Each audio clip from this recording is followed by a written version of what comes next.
भस्मासुर भगवान शिव को से बहुत कठोर व्रत तपस्या करी संतुष्टि कला आम से कठोर तपस्या करें कठोर तपस्या केमती कला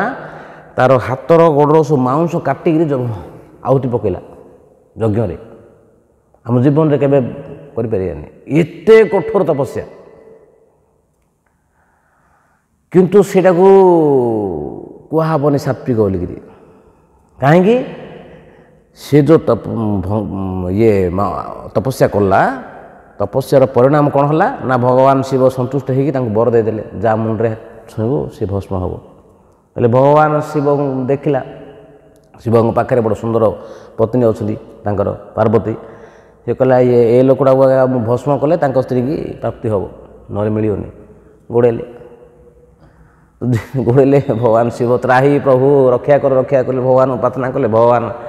तो कहते तुम तो जहाँ असुविधा पड़ो मुझे साहय करी भगवान आसिले ब्रह्मचारी रूप हो कहले ये तुम्हें ता कथा शुणुच कि बाया पागुलटा हाँ सी गोटे कौन बग देदेला साप जाक गोड़ी